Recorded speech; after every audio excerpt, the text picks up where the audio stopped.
नमस्कार। आज की इस वीडियो में हम हिंदी के प्रैक्टिस सेट को देखेंगे और इसमें पूरे आपके पाठ्यक्रम के अनुसार सारे प्रैक्टिस सेट हैं, व्याकरण भी हैं और जितने भी पाठ सिलेबस है उसके अनुसार पूरे क्वेश्चन आपको मिलेंगे। तो वीडियो को अंत तक देखना, स्किप मत करना। क्वेश्चन आपको आसान भी मिलेंगे और कठिन भी मिलेंगे। तो अगर जो आप आसान प्रश्न देख के वीडियो को छोड़ के चले जाएंगे तो आगे के जो महत्वपूर्ण प्रश्न हैं वह आप नहीं कर पाएंगे।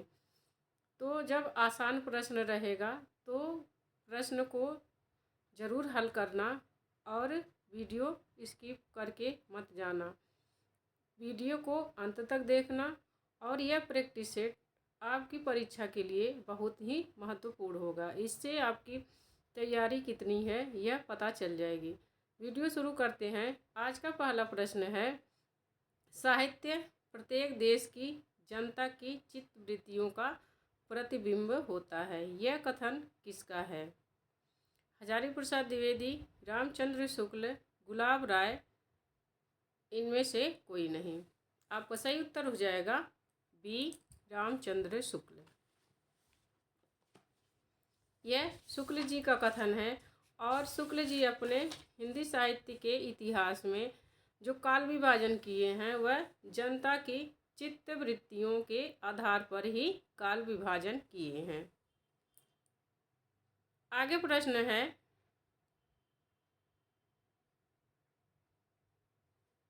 रामचंद्र शुक्ल ने आदिकाल को वीरगाथा काल इसलिए नाम दिया है क्योंकि कौन सा वह कारण है कि जिस कारण से शुक्ल जी ने आदिकाल को वीरगाथा काल नाम दिया है? ए, इस काल के सभी कवि वीर थे। बी, इसमें वीर राजाओं का वर्णन है। सी, इस काल में वीरता वर्णन की प्रवृत्ति प्रधान थी। डी, वीर रस का वर्णन हुआ है। आपका सही उत्तर हो जाएगा सी, इस काल में वीरता वर्णन की प्रवृत्ति प्रधान थी। प्रवृत्तियों के आधार पर ही उन्होंने काल विभाजन किया है। तो वीरगाथा काल में जो वीरता की प्रवृत्तियां हैं वह प्रचुर मात्रा में मिलती हैं, इसीलिए शुक्ल जी ने आदिकाल को वीरगाथा काल नाम दिया है। आगे प्रश्न है, कबीर भक्ति काल की किस धारा का प्रतिनिधित्व करते हैं? संत काव्य, सूफी काव्य, कृष्ण काव्य, राम काव्य। ये सही उत्तर हो जाएगा संत काव्य। क्वेश्चन आपको हर तरह के मिलेंगे, तो आसान प्रश्न अगर जो आपको मिलेगा तो वीडियो को आप स्किप मत करना, छोड़कर मत जाना, क्योंकि हर तरह के प्रश्न मिलेंगे। आगे प्रश्न है, राजस्थानी और अपभ्रंश भाषा के मेल से बनी वह कौन सी भाषा है जो वीरगाथा काल के ग्रंथों में प्रयुक्त हुई है? राजस्थानी और अपभ्रंश भाषा के मेल से बनी वह कौन सी भाषा है जो वीरगाथा काल के ग्रंथों में प्रयुक्त हुई है? ए, शूरसेनी, बी, पिंगल, सी, प्राकृत, डी, डिंगर। सही उत्तर हो जाएगा डी, डिंगल। डिंगल भाषा राजस्थानी और अपभ्रंश से मिलकर बनती है।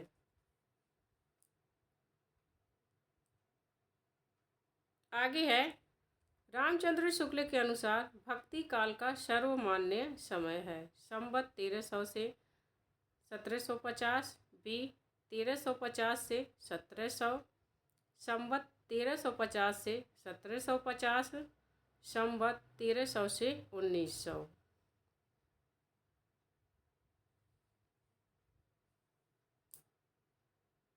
सही उत्तर हो जाएगा बी, संवत 1350 से 1700 तक, क्योंकि रीतिकाल 1700 से 1900 तक है, तो भक्ति काल जो है 1350 से 1700 तक है। आगे प्रश्न है, सूफी काव्य में कौन सी विशेषता नहीं है? ए, प्रेम की प्रधानता, बी, रहस्यवादी भावना, सी, इस्लाम धर्म का प्रचार, डी इनमें से कोई नहीं। सूफी कवियों में कौन सी भावना है जो आपको नहीं देखने के मिलेगी सूफी काव्य में? सी सही उत्तर हो जाएगा इस्लाम धर्म का प्रचार। सूफी काव्य की यह विशेषता नहीं है।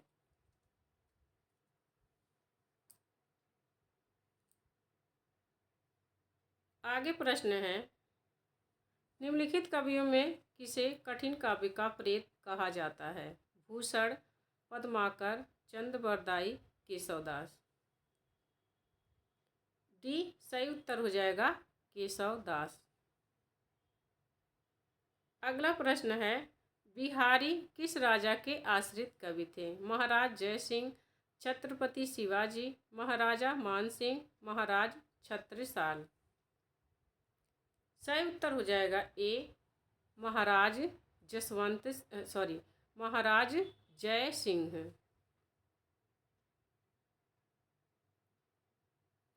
आगे प्रश्न है, भारतेंदु युग को किस अन्य नाम से जाना जाता है? अंग्रेज काल, पुनर्जागरण काल, जागरण सुधार काल, नवीन काल। सही उत्तर हो जाएगा बी पुनर्जागरण काल।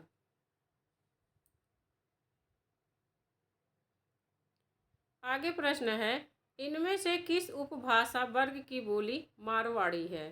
पहाड़ी, बिहारी, पश्चिमी हिंदी, राजस्थानी। सही उत्तर हो जाएगा डी राजस्थानी।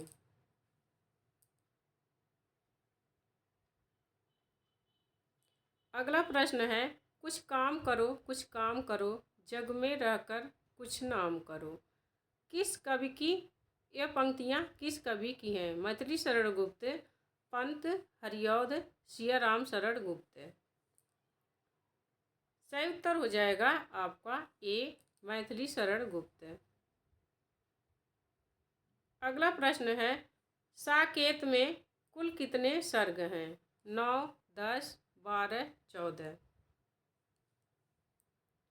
सही उत्तर हो जाएगा सी 12।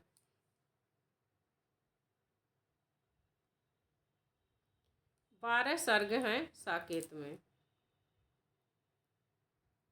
आगे प्रश्न है, छायावाद की समय सीमा है 1915 से 30 ईस्वी, 1920 से 36 ईस्वी, 1900 से 30 ईस्वी, 1910 से 30 ईस्वी तक।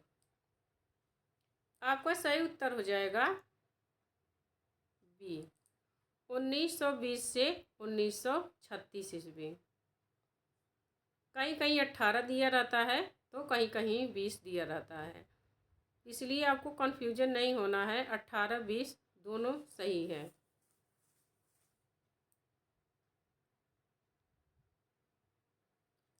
अगला प्रश्न है, त्रिलोचन का वास्तविक नाम क्या है? वैद्यनाथ मिश्र, सुदामा पांडे, केदारनाथ सिंह, वासुदेव सिंह। सही उत्तर हो जाएगा डी वासुदेव सिंह। त्रिलोचन का वास्तविक नाम वासुदेव सिंह है। सुदामा पांडे धूमिल का जो धूमिल हैं उनका उपनाम धूमिल है सुदामा पांडे का। वैद्यनाथ मिश्र नागार्जुन का नाम है और वासुदेव सिंह त्रिलोचन का नाम है। कवियों के उपनाम और उनके मूल नाम आपको दोनों पता होने चाहिए, यह प्रश्न बनता है।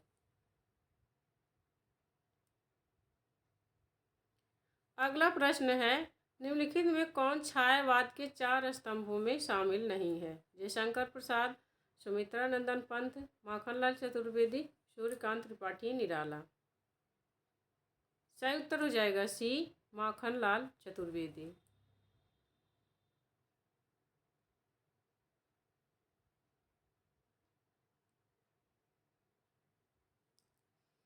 अगला प्रश्न है, दुख मेरे निकट जीवन का ऐसा काव्य है जो सारे संसार को एक सूत्र में बांधे रखने की क्षमता रखता है। इस कथन के लेखक हैं यहाँ रहेगा संसार, यहाँ संसार होगा। महादेवी वर्मा अज्ञेय, जयशंकर प्रसाद निराला। आपका सही उत्तर हो जाएगा ए महादेवी वर्मा। यह महादेवी वर्मा का कथन है कि दुख मेरे निकट जीवन का ऐसा काव्य है जो सारे संसार को एक सूत्र में बांधे रखने की क्षमता रखता है।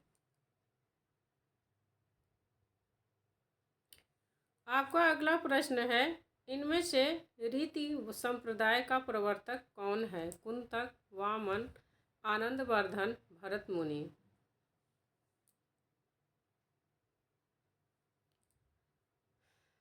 सही उत्तर हो जाएगा बी वामन।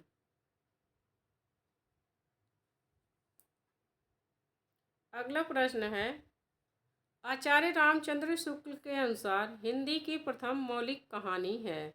यमलोक की यात्रा, राजा भोज का सपना, नासिकेतोपाख्यान, इंदुमती। सही उत्तर हो जाएगा डी इंदुमती।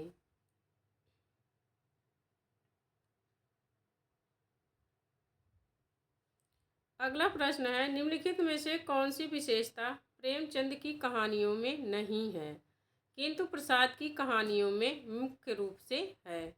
ए यथार्थवादी चित्रण, बी कृषक जीवन का मार्मिक वर्णन, सी अतीत का गौरवमयी चित्रण, डी पूंजीपति शोषक वर्ग की निंदा। चारों ऑप्शन में से आपको यह बताना है कि इसमें कौन सी विशेषता प्रेमचंद की नहीं है लेकिन प्रसाद की है।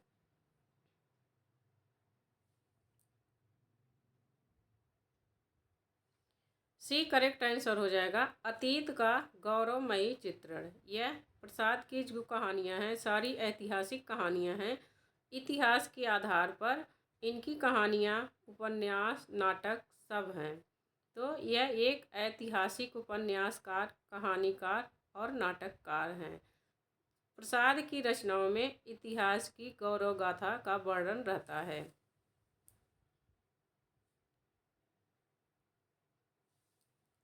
उपन्यास और उपन्यासकार में कौन सा विषम संयोजन है? एक तरफ उपन्यास है, एक तरफ उपन्यासकार है। चारों ऑप्शन में से आपको यह बताना है कि कौन किसकी रचना है जो सही सुमेलित नहीं है। ए वैशाली की नगर वधू, जयशंकर प्रसाद, बी गोदान प्रेमचंद,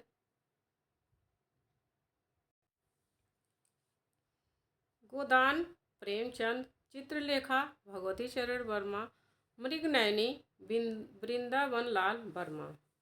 सही उत्तर हो जाएगा ए वैशाली की नगर वधू, जयशंकर प्रसाद। यह विषम संयोजन है। वैशाली की नगर वधू उपन्यास यह चतुर्सेन शास्त्री का है, जयशंकर प्रसाद का नहीं है। आपका अगला प्रश्न है, कौन सा जयशंकर प्रसाद का नाटक नहीं है? ध्रुव स्वामिनी, स्कंदगुप्त, लहरों के राजहंस, चंद्रगुप्त। सही उत्तर हो जाएगा सी लहरों के राजहंस।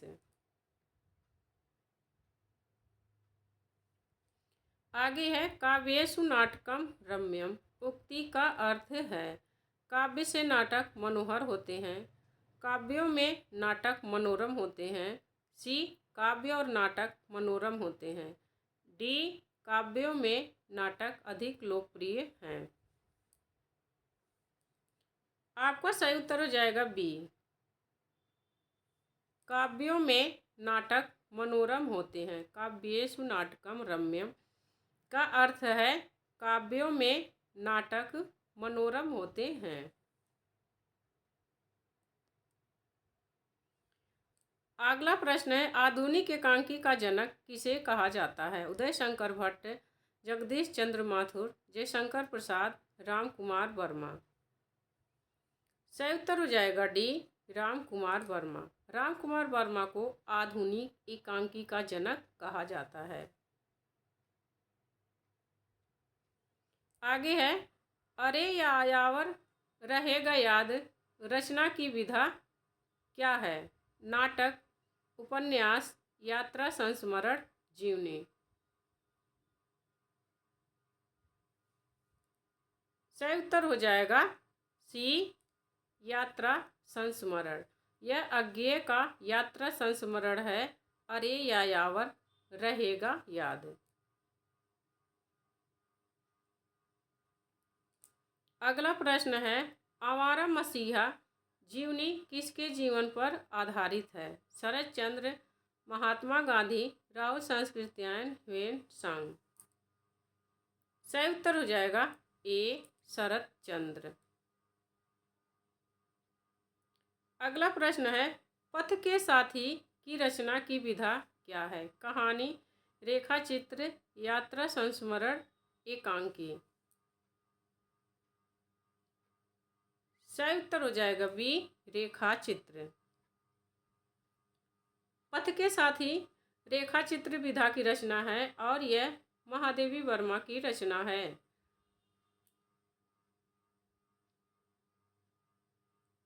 आगे है, तुलसीदास की विनय पत्रिका किस भाषा में लिखी गई है? डिंगल, अवधी, ब्रज, पिंगल। सही उत्तर हो जाएगा सी, ब्रजभाषा। विनय पत्रिका की भाषा ब्रजभाषा है। तुलसीदास की जो रचनाएं हैं, कौन सी रचना किस भाषा में है, यह आप जरूर याद कर लेना, क्योंकि इन्होंने ब्रज और अवधी दोनों में रचनाएं लिखी हैं।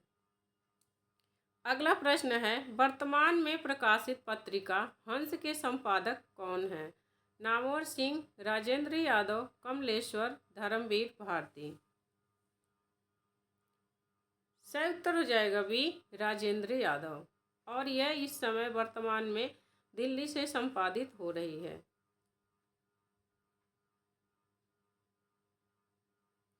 आगे है, उत्कर्ष का विलोम क्या है? अवनति, उन्नति, प्रकर्ष, अपकर्ष। सही उत्तर हो जाएगा डी, उत्कर्ष। उत्कर्ष का विलोम होगा अपकर्ष। आगे प्रश्न है, निम्नलिखित में कौन विषम संयोजन है? एक तरफ भाषा है और दूसरी तरफ उसकी, एक तरफ बोली है, दूसरी तरफ उसकी उपभाषा है।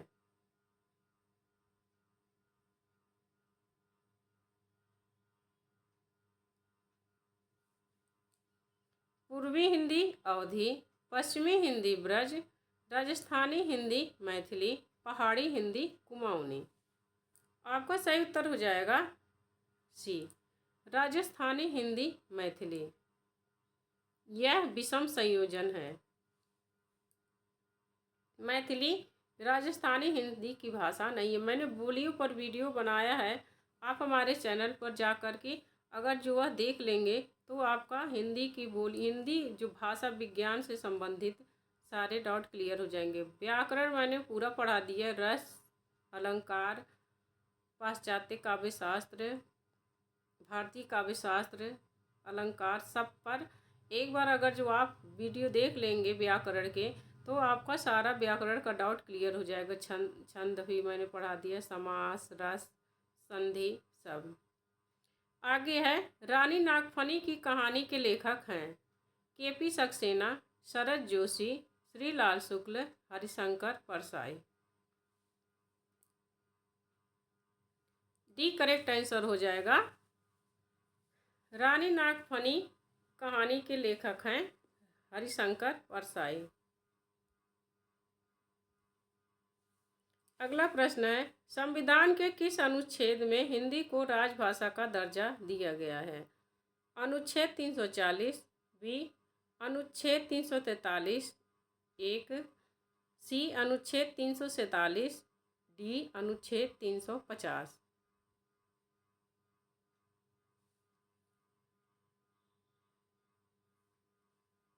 अनुच्छेद 343 में हिंदी को राजभाषा का दर्जा दिया गया है।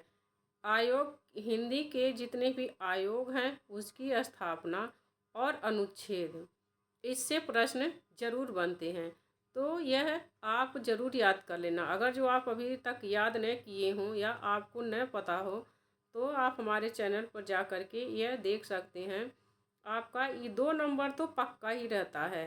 1 नंबर राजभाषा के अनुच्छेद से या 1 संविधान के अनुच्छेद से एक प्रश्न आता है और एक प्रश्न आयोग की स्थापना से आता है। ये तो दो प्रश्न जरूर आते हैं।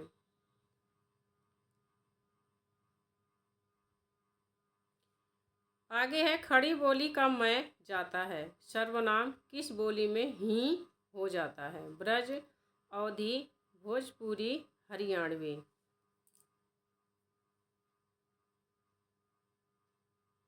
A correct answer Braj.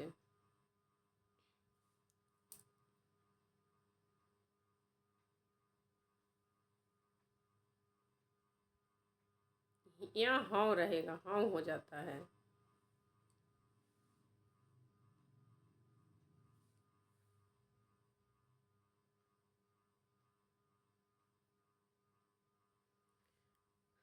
अगला प्रश्न है प्रपात शब्द किसका पर्यायवाची है? सरोवर, बिजली, झरना, नदी।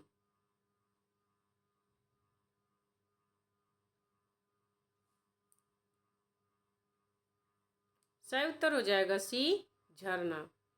प्रपात शब्द झरना का पर्यायवाची है।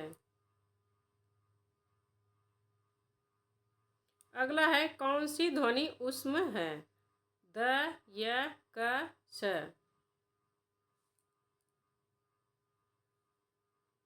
सही उत्तर हो जाएगा डी, श।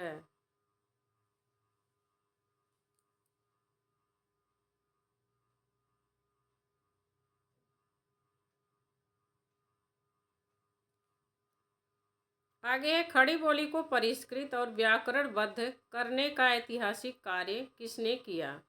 भारतेंदु हरिश्चंद्र, रामचंद्र शुक्ल, महावीर प्रसाद द्विवेदी, लल्लू लाल। 36 का सी सही है, महावीर प्रसाद द्विवेदी। महावीर प्रसाद द्विवेदी ने खड़ी बोली को परिष्कृत और व्याकरणबद्ध करने का ऐतिहासिक कार्य किया है। आगे है इनमें से कौन सा शब्द तत्सम वर्ग में नहीं आता? ईंट, यकृत, अर्ध, अग्नि। सही उत्तर हो जाएगा ए, ईंट। यह तत्सम वर्ग में नहीं आता। आगे है हिंदी दिवस कब मनाया जाता है? 2 अक्टूबर, 14 सितंबर, 5 सितंबर, 9 नवंबर। बी करेक्ट आंसर हो जाएगा 14 सितंबर।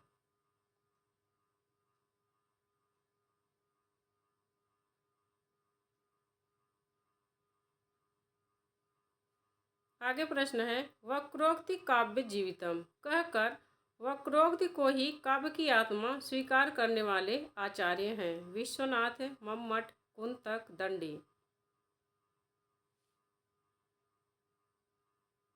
सी करेक्ट आंसर कुंतक। कुंतक ने वक्रोक्ति काव्य जीवितम कहकर वक्रोक्ति को ही काव्य की आत्मा स्वीकार किया है।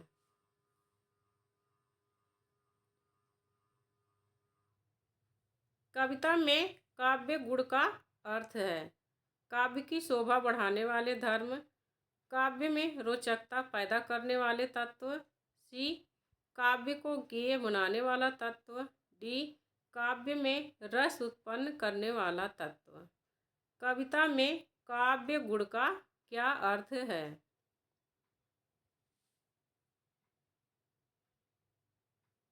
ये सही उत्तर हो जाएगा काव्य की शोभा बढ़ाने वाले धर्म।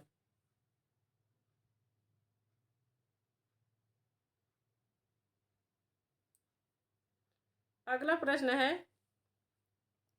कविता का अंतिम लक्ष्य जगत के मार्मिक पक्षों का प्रत्यक्षीकरण कर उनके साथ मनुष्य का सामंजस्य स्थापन है। कथन किसका है?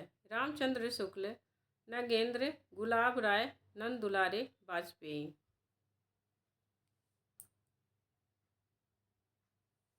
सही उत्तर हो जाएगा रामचंद्र शुक्ल। यह रामचंद्र शुक्ल का कथन है कविता का अंतिम लक्ष्य जगत के मार्मिक पक्षों का प्रत्यक्षीकरण उनके साथ मनुष्य हृदय का सामंजस्य स्थापन है।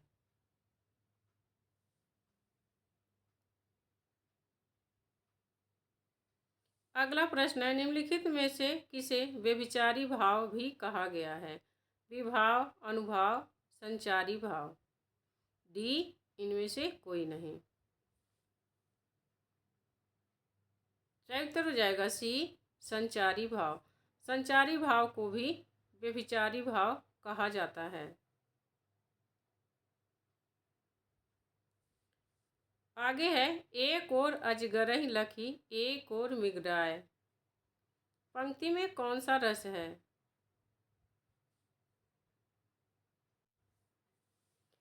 अगला प्रश्न है, एक और अजगरहि लखी एक और मृगराय, बिकल बटोही बीच ही परियो मूर्छा खाए। पंक्ति में कौन सा रस है? अद्भुत रस, भयानक रस, विभत्स रस, हास्य रस।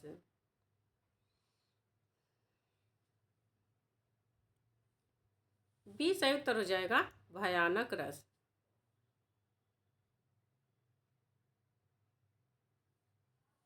आगे है, रूपक अलंकार कब होता है?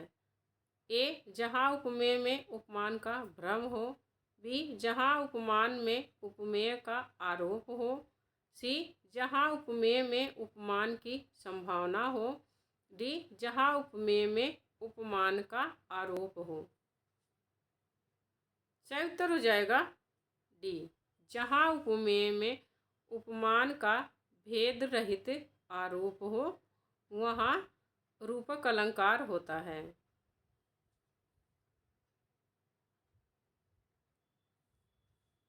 यहाँ आपका हो जाएगा भेद रहित।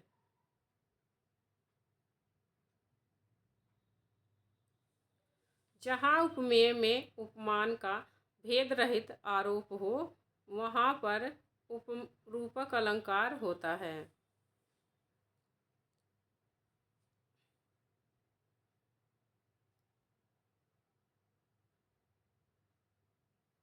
अगला प्रश्न है आपका, नहीं पराग नहीं मधुर मधु नहीं विकास इही काल, अली कली ही सौ बंध्यो आगे कौन हवाल। इस दोहे में कौन सा अलंकार है? ए, विशेषोक्ति, बी, अन्योक्ति, सी, विभावना, डी, असंगति। यह बिहारी का दोहा है और उन्होंने राजा जय सिंह के लिए लिखा था।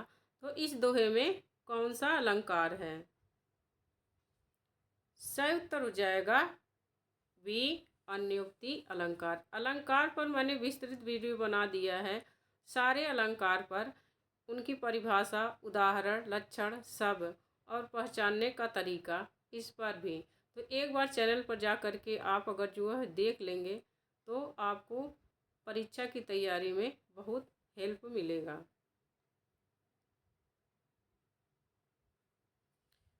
आगे है, पर सहसा यह रूप देख होता है विस्मय, आर्य लोग क्या एक समय थे ऐसे निर्भय, क्या हम सब जो आज बने हैं निर्बल, कामी रहते थे स्वाधीन समर में होकर नामी। पंक्तियों में कौन सा छंद है? उल्लाला, रोला, इंद्र वज्रा, छप्पय। जो ऊपर पंक्तियां दी गई हैं इसमें कौन सा छंद है? सही उत्तर हो जाएगा आपका बी, इंद्र वज्रा। ऑप्शन ऊपर नीचे हो गया है तो इंद्र वज्रा इसका सही उत्तर होगा।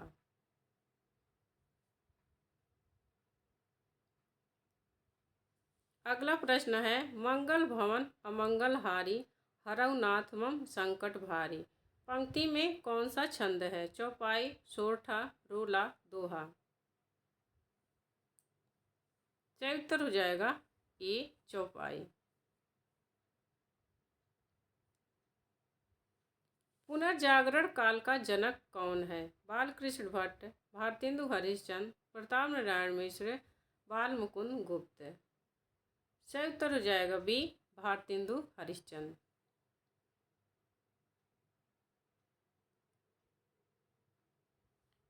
अगला है, राग दरबारी के लेखक हैं प्रेमचंद, भगवती चरण वर्मा, श्रीलाल शुक्ल, ओम प्रकाश वाल्मीकि। सी सही उत्तर हो जाएगा श्रीलाल शुक्ल। अगला प्रश्न है, निम्नलिखित में से कौन सा शब्द अंग्रेजी का नहीं है? अपील, कॉपी, रेल, इनमें से कोई नहीं। डी सही उत्तर हो जाएगा, इनमें से कोई नहीं। सारे शब्द अंग्रेजी के हैं। अगला अब आगे है, दिए गए प्रश्नों में किस भाषा के शब्द हैं? आप इसको पहचानिए। दरबार किस भाषा का शब्द है? फारसी, तुर्की, अरबी, हिंदी। सही उत्तर हो जाएगा ए, फारसी।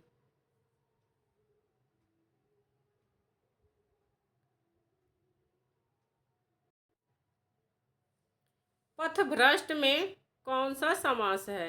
कर्मधारय, तत्पुरुष, बहुव्रीहि, अव्ययी भाव।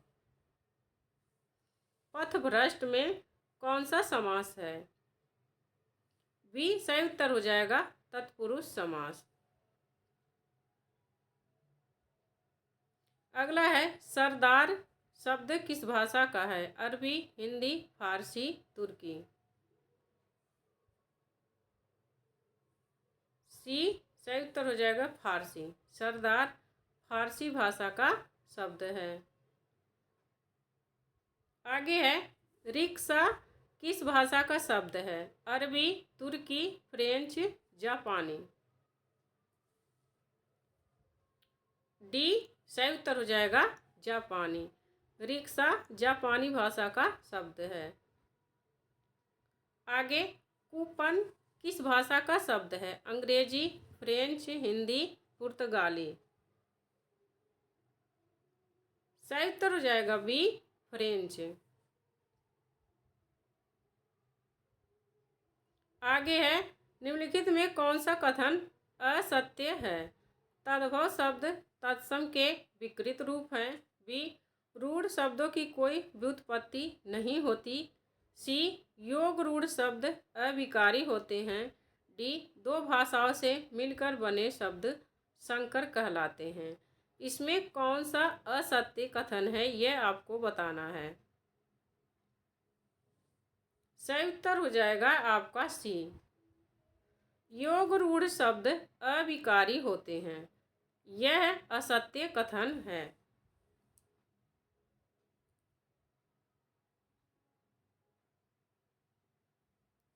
आगे है, साधारणीकरण का संबंध किस सिद्धांत से है? वक्रोक्ति सिद्धांत, ध्वनि सिद्धांत, रस सिद्धांत, अलंकार सिद्धांत। सही उत्तर हो जाएगा आपका सी, साधारणीकरण का संबंध रस सिद्धांत से है। आगे है, निम्न में से किस शब्द का वचन नहीं बदलता? ओठ, अक्षत, प्राण, उपर्युक्त, सभी। सही उत्तर हो जाएगा डी, इन सारे तीनों शब्द का जो है वचन नहीं बदलता। ओठ, अक्षत, प्राण। अगला है, निम्नलिखित में किस में विशेषण का अशुद्ध प्रयोग है? पीयूष चतुर बालक है। बी उसकी साड़ी बनारसी है। सी उमा एक सुशीला महिला है। डी संगीत की धुन मधुर है। सी करेक्ट आंसर हो जाएगा, उमा एक सुशीला महिला है। यह विशेषण के प्रयोग से अशुद्ध कथन है। अगला है, पंचामृत में कौन सा समास है? कर्मधारय, द्विगु, बहुव्रीहि, तत्पुरुष। सही उत्तर हो जाएगा बी, द्विगु समास। पंचामृत में द्विगु समास है। अगला है, पुल्लिंग स्त्रीलिंग में कौन विषम संयोजन है? एक तरफ पुल्लिंग है, एक तरफ स्त्रीलिंग है। इसमें आपको बताना है कौन सा गलत मिलान है। तनुज तरुड़ी, छात्र छात्रा, ताऊ ताई, पूज्य पूज्या। ए करेक्ट आंसर हो जाएगा, तनुज तरुड़ी। यह विषम संयोजन है। आगे है, निम्नलिखित में कौन गंगा का पर्यायवाची नहीं है? भागीरथी, त्रिवेणी, मंदाकिनी, सुरसरिता।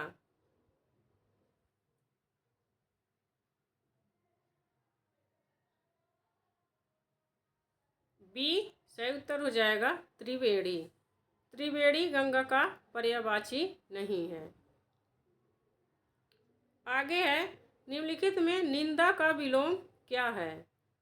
दोषारोपण, सम्मान, स्तुति, उपेक्षा। सही उत्तर हो जाएगा सी, निंदा का स्तुति विलोम है।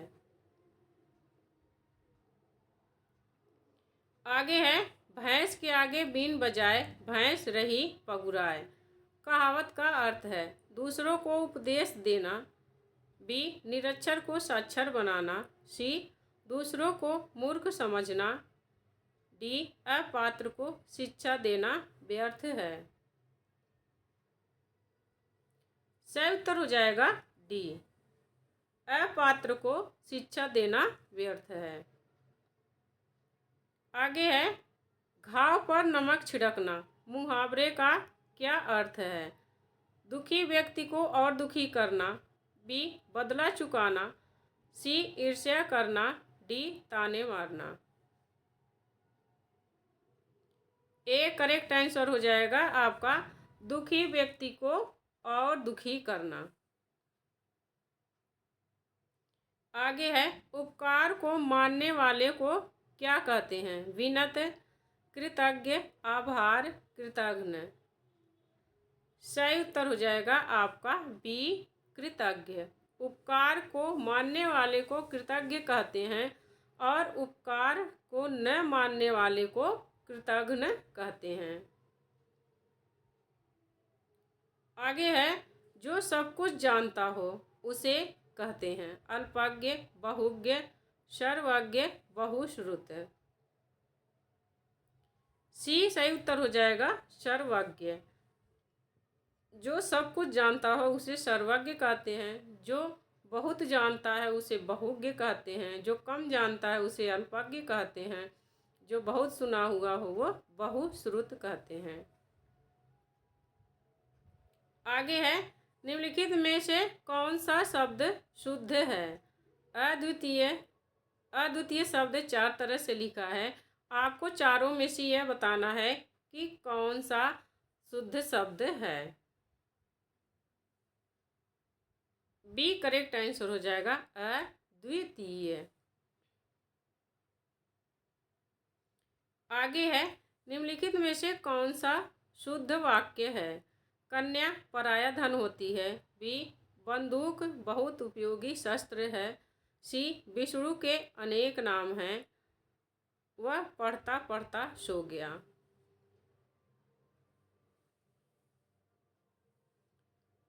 सही उत्तर हो जाएगा आपका ए, कन्या पराया धन होती है, यह शुद्ध वाक्य है। आगे है, निम्नलिखित में द्वंद्व समास किसमें है? वीर पुरुष, पाप पुण्य, शोकाकुल, सर्वोत्तम। सही उत्तर हो जाएगा बी पाप पुण्य। हर समास को पहचानने का तरीका मैंने बता रखा है, तो एक बार अगर जो आप वह वीडियो देख लेंगे तो समास के प्रश्न आपके गलत नहीं होंगे। सज्जन में कौन सा समास है? तत्पुरुष, द्वंद्व, कर्मधारय, अव्ययी। सी करेक्ट आंसर हो जाएगा सज्जन। सज्जन में कर्मधारय समास है। सत्य है जो जन, सज्जन। आगे है, निम्नलिखित में प्रत्येक का संधि विच्छेद क्या होगा? प्रतिधन एक, प्रतिधन ईक, प्रतिधन ऐक्य, प्रतिधन ऐक। सही उत्तर हो जाएगा आपका ए, प्रतिधन एक। आगे है, निम्नलिखित में कौन सा शब्द अशुद्ध है? औपचारिक, वैहिक, उज्ज्वल, गांधी। सही उत्तर हो जाएगा डी, गांधी। इसमें चंद्र बिंदु नहीं रहेगी, बिंदी रहेगी। आगे है भानुदय में कौन सी संधि है? वृद्धि, दीर्घ, यण, गुण। बी सही उत्तर हो जाएगा दीर्घ संधि। भानु धन उदय। एक बार हमारा संस्कृत का जो मैंने प्रैक्टिस सेट डाला है, 2 प्रैक्टिस सेट मैंने डाले हैं, उन दोनों को देख लेंगे तो आपके संस्कृत के जो प्रश्न हैं वह आसान हो जाएंगे और कभी गलत नहीं होंगे। आपको तरीका भी पता चल जाएगा कि किस तरीके से पहचाने कौन सी संधि है। अगला है गम धातु लोट लकार में प्रथम पुरुष बहुवचन का रूप है। गच्छेम, गच्छामः, गच्छन्तु, गच्छत। सही उत्तर हो जाएगा सी गच्छन्तु। आगे है भास का सर्वाधिक लोकप्रिय नाटक कौन सा है? प्रतिमा नाटकम, दूतवाक्यम, प्रतिज्ञा, योगंध रायणम, स्वप्न वासव दत्तम। भास का सर्वाधिक लोकप्रिय नाटक कौन सा है? डी सही उत्तर हो जाएगा स्वप्न वासव दत्तम। आगे है मृच्छकटिकम की कथा वस्तु किससे प्रभावित है? चारुदत्तम, पंचरात्रम, दूतवाक्यम, कर्णभार।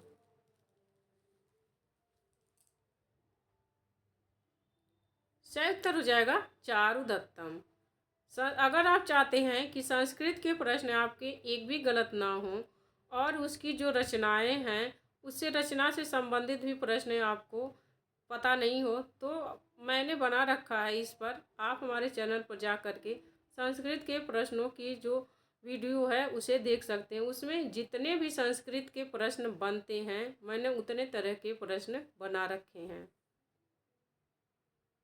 आगे है महाकवि दंडी का समय है 600 ईसा पूर्व, 400 ईस्वी, 600 ईस्वी, 800 ईस्वी।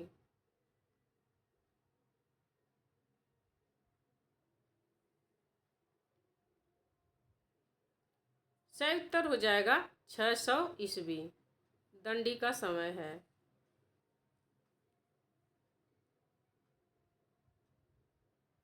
आगे है उदिते नैषधे क्व माघः क्व च भारवी।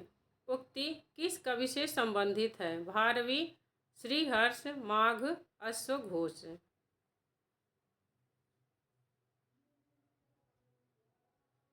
श्रीहर्ष।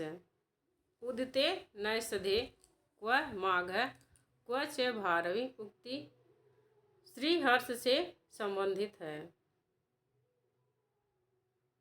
आगे है निम्नलिखित में कौन सी रचना श्रीहर्ष की है? ऋतुसंहारम, रत्नावली, मेघदूतम, विजय प्रशस्ति।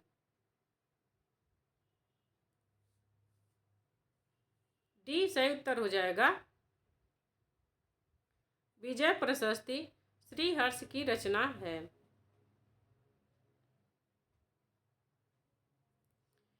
चुर धातु का विधिलिंग लकार में उत्तम पुरुष एक वचन का रूप है।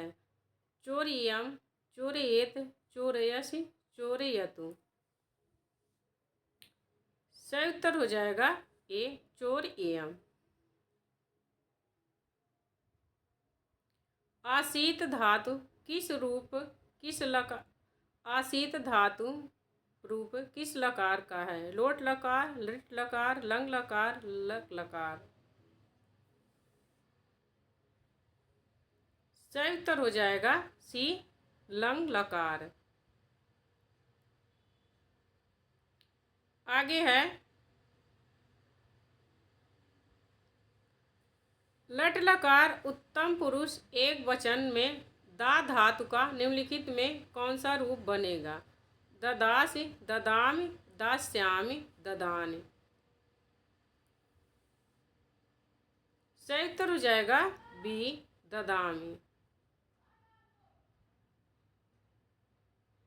आगे है मुनि नाम किस विभक्ति व वचन का रूप है? पंचमी द्विवचन, चतुर्थी बहुवचन, पंचमी बहुवचन, षष्ठी बहुवचन।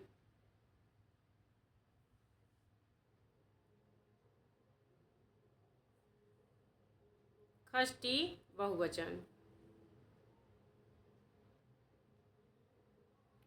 आगे है राम शब्द के रूप निम्नलिखित में किसके समान चलते हैं? बालक, हरि, बालिका, फल। सही उत्तर हो जाएगा ए बालक।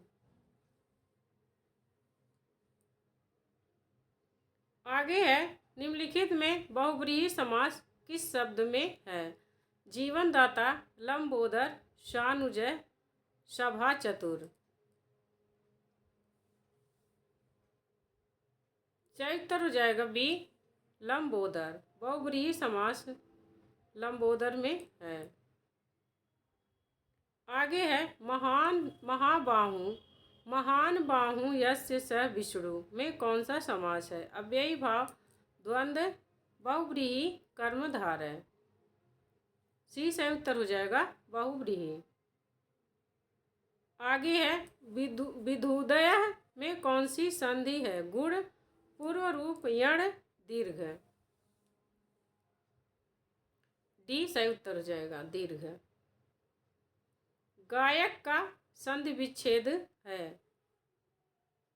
गै धनक, गा धनक, गे धनक, गा धन इक। सही उत्तर हो जाएगा ए गै धनक गायक। आगे है निम्नलिखित में यण संधि कौन सा शब्द में है? पावक, पितृदेश, सूर्योदय, अत्रय। बी करेक्ट आंसर हो जाएगा पितृदेश में यण संधि है। अब यहीं पर हमारा यह प्रैक्टिस सेट खत्म होता है। आगे के वीडियो में आगे के प्रैक्टिस सेट को देखेंगे। तब तक के लिए नमस्कार।